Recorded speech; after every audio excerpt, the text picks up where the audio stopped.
Snake by D. H. Lawrence.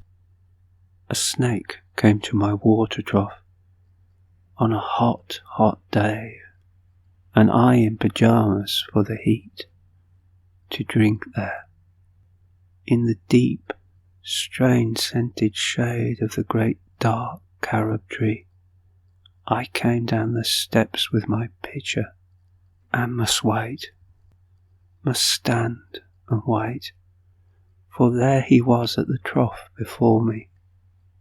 He reached down from a fissure in the earth wall in the gloom, and trailed his yellow-brown slackness soft-bellied down over the edge of the stone trough, and rested his throat upon the stone bottom, and where the water had dripped from the tap, in a small clearness, he sipped with his straight mouth, softly drank through his straight gums into his slack long body, silently. Someone was before me at my water trough, and I, like a second comer, waiting.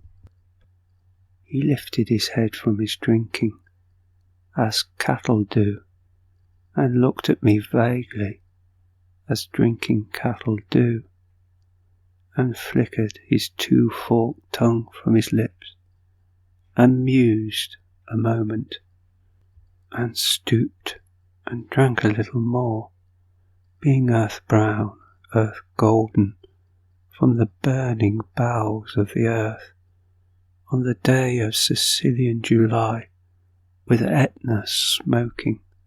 The voice of my education said to me, he must be killed, for in Sicily the black snakes are innocent, the gold are venomous. And voices in me said, if you were a man, you would take a stick and break him now, and finish him off. But must I confess how I liked him? How glad I was he had come like a guest in quiet, to drink at my water trough, and depart peaceful, pacified and thankless, into the burning bowels of this earth. Was it cowardice that I dared not kill him? Was it perversity that I longed to talk to him? Was it humility to feel so honoured? I felt so honoured. And yet those voices, if you were not afraid, you would kill him.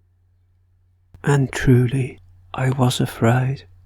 I was most afraid, but even so honoured still more, that he should seek my hospitality from out the dark door of the secret earth.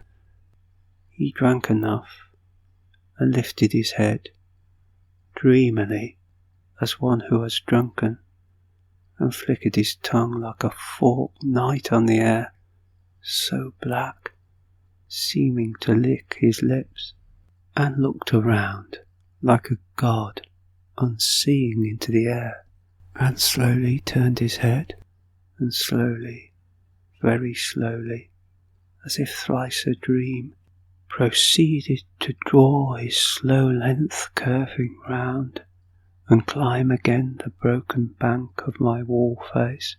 And as he put his head into that dreadful hole, and as he slowly drew up, snake easing his shoulders and entered farther, a sort of horror, sort of protest against his withdrawing into that horrid black hole, deliberately going into the blackness and slowly drawing himself after, overcame me now his back was turned. I looked round, I put down my pitcher, I picked up a clumsy log, and threw it at the water trough with a clatter. I think it did not hit him, but suddenly that part of him that was left behind convulsed, in an undignified haste, writhed like lightning and was gone into the black hole, the earth-lipped fissure in the wall front, at which in the intense still noon I stared with fascination.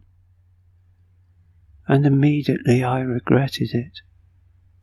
I thought how paltry, how vulgar, what a mean act. I despised myself and the voices of my accursed human education.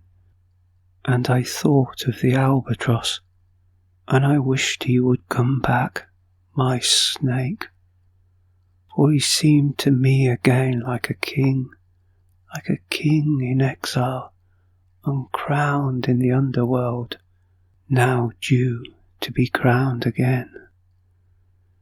And so I missed my chance with one of the lords of life, and I have something to expiate, a pettiness